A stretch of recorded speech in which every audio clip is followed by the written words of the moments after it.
Alan and Mary had never imagined their 10th wedding anniversary would begin with disappointment. The couple, who had always embraced life's simpler pleasures, had excitedly made reservations at Claiborne's Bistro in Santa Monica, a restaurant renowned for its exquisite cuisine and elegant ambience. It was meant to be a night to remember, an escape from their modest lives where they could celebrate their love with a fine meal and a bottle of wine. Dressed in their best, Mary in a soft blue dress that complemented her auburn hair, and Alan in a crisp white shirt with dark trousers, they arrived at the bistro, hand in hand.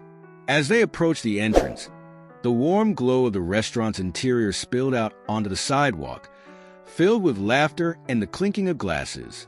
They exchanged hopeful glances, eager to step into a night of culinary delight. However, as they stepped inside, their excitement was met with indifference. Kenvin, the restaurant manager, stood behind the host stand, his demeanor cool and dismissive. He glanced at the reservation book before looking up with an apologetic smile that didn't reach his eyes.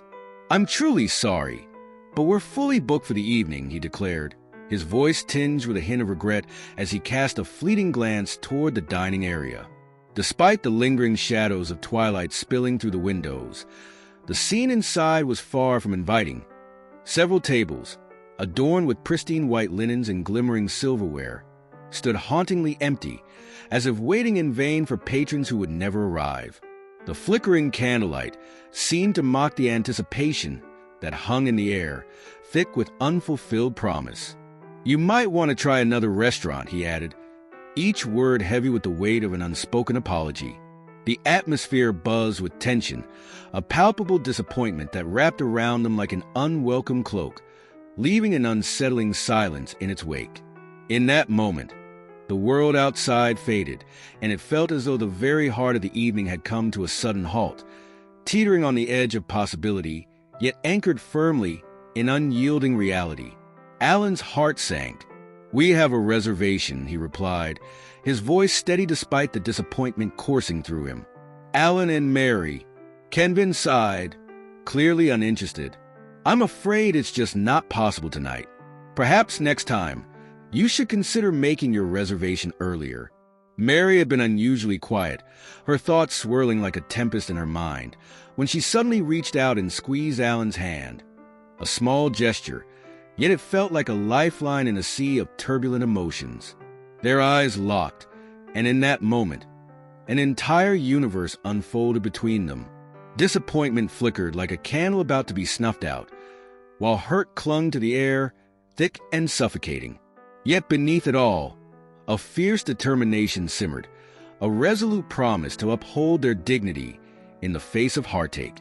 With unspoken agreement, they turned away from the dimly lit restaurant that had once been a sanctuary of joy, their anniversary dinner now slipping away like grains of sand through their fingers, each grain a reminder of what could have been. As they stepped out into the cool night, the world around them faded into a blur, the laughter and clinking of glasses behind them becoming a haunting echo of their lost celebration. The stars above twinkled mockingly, as if to highlight the chasm that had grown between them. Each step they took echoed with the weight of unsaid words and unfulfilled dreams, and though the path ahead was uncertain, they walked together, side by side, resolute against the darkness that threatened to envelop them. As they walked along the Santa Monica Pier, Alan tried to console Mary, but words felt inadequate. "It's just one night," he said. "We'll find somewhere else to eat." She nodded, forcing a smile, but deep down, she felt the sting of rejection. It wasn't just the dinner. It was the way they had been treated. As they settled for a small beachside cafe instead, they couldn't shake the feeling that they deserved better. The next morning, over breakfast at home, Alan and Mary learned that life had a twist in store. They received a call from their friend who worked in hospitality. "Did you hear about the acquisition of Claiborne's Bistro?" he asked. "It was bought by that restaurant group you two are part of." Alan nearly dropped his coffee cup, the porcelain teetering dangerously on the edge of the table as shock rippled through him. "What do you mean? We're owners now." The weight of the revelation hung in the air like a storm cloud, electrifying the atmosphere around them. He locked eyes with Mary, a silent conversation passing between them, an unspoken blend of disbelief and burgeoning hope that ignited their imaginations like wildfire. Their hearts raced, pounding in their chests as possibilities unfolded before them. Could they really, for the first time, wield the power to confront Kenvin's relentless dismissiveness, to finally reclaim their voices? The thought was intoxicating, a potent mix of anxiety and exhilaration that sent shivers down their spines.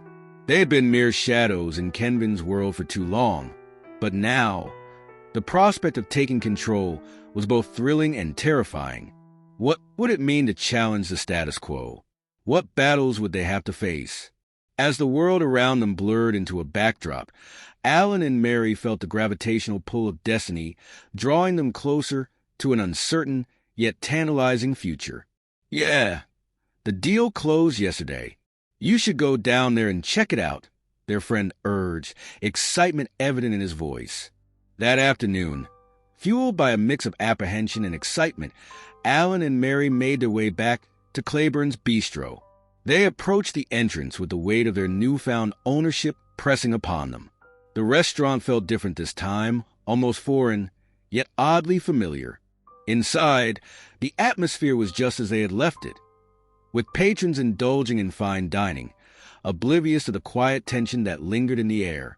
Kenvin spotted them immediately, and his expression shifted from indifference to surprise as he recognized the couple from the night before. "Can I help you?" he asked, though his tone lacked the confidence of someone in control. Alan stepped forward, a mixture of determination and humility guiding his words. "Actually, we're here to introduce ourselves. We're the new owners of Claiborne's Bistro." Kenvin's eyes widened, and for a moment he seemed speechless. I didn't know," Mary interjected gently. "We understand that you have a lot of experience managing this restaurant, Kenvin. However, we want to ensure that everyone, staff and patrons alike, feels welcome and respected here." His brow furrowed, a flicker of embarrassment crossing his face. "I apologize for how I treated you last night. I didn't realize," Alan continued, "we're not here to punish you for that. We want to work together to create a restaurant that embodies kindness and respect. It starts with everyone who walks through these doors." Kenvin hesitated, the weight of the previous night's encounter still heavy in his mind. "I'd like that," he said finally, his voice quieter. "I want to do better." Alan and Mary nodded, satisfied with the sincerity in Kenvin's tone. They spent the next few hours discussing their vision for the restaurant, emphasizing the importance of inclusivity and hospitality. By the time they left, there was a renewed sense of hope in the air. In the weeks that followed, Alan and Mary transformed Claiborne's Bistro into a beacon of warmth and community. They invested time in training staff, sharing stories, and creating an atmosphere that invited everyone to be part of the experience. Kenvin, with his newfound sense of purpose, was an integral part of the change, often the first to greet guests with a smile, regardless of their appearance or attire. One evening, a couple walked into the bistro, dressed modestly and looking slightly out of place amid the elegance of the surroundings. They hesitated at the entrance, clearly uncertain about whether they belonged there. Kenvin noticed them immediately. Instead of sending them away or dismissing them, he approached with a warm smile. "Welcome to Claiborne's Bistro. We have a lovely table for you," he said, leading them to a prime spot by the window, overlooking the bustling street. The couple's eyes widened in disbelief as they settled into their seats. "Thank you," the woman said, her voice tinged with surprise. "Are you sure we're okay here?" "Absolutely," Kenvin assured them. "Everyone is welcome here, and we want you to enjoy your evening." Alan and Mary stood side by side, their eyes fixed on the scene unfolding before them, their hearts swelling with an overwhelming tide of pride and hope. The late afternoon sun bathed everything in a golden hue, casting long shadows that danced like memories in the fading light. They had not dared to dream of an immediate transformation, yet here was Kenvin, his genuine kindness radiating from him like a beacon, illuminating the dim corners of doubt that had lingered in their minds. Every small gesture he made, Every smile exchange was a testament to the power of perseverance and love. It was as if the weight of the world had been lifted from his shoulders, revealing a man ready to embrace the change that once felt so far away. Alan and Mary exchanged glances, their hearts fluttering with an electric mix of joy and disbelief. They had poured their souls into this journey, and now, as they watched Kenvin rise above his past, they could almost hear the distant echoes of their own hopes and dreams beginning to resonate in harmony with his. They knew, in that pivotal moment, that their tireless efforts were finally beginning to bear fruit, a vibrant blossom emerging from the cracks of despair. A sense of fulfillment enveloped them like a warm embrace, and they couldn't help but smile, feeling as though they were witnessing a miracle in the making. Weeks turned into months, and the restaurant thrived under their leadership. The atmosphere was vibrant, filled with laughter and conversation, a stark contrast to the aloofness that had once defined it. Regulars returned, new patrons arrived, and the bistro soon became a cherished part of the Santa Monica community. Alan and Mary never boasted about their ownership or the changes they had implemented. Instead, they preferred to stay in the background, allowing the restaurant and its staff to shine. They often dined at the bistro, sitting at a corner table, observing the beautiful interactions around them. One night, as they shared a bottle of wine, Mary glanced at Alan. "I can't believe how far we've come since that night," she mused. "It's incredible to think that a moment of exclusion could lead to something so meaningful." Alan smiled, his eyes twinkling. It was never about revenge or proving a point.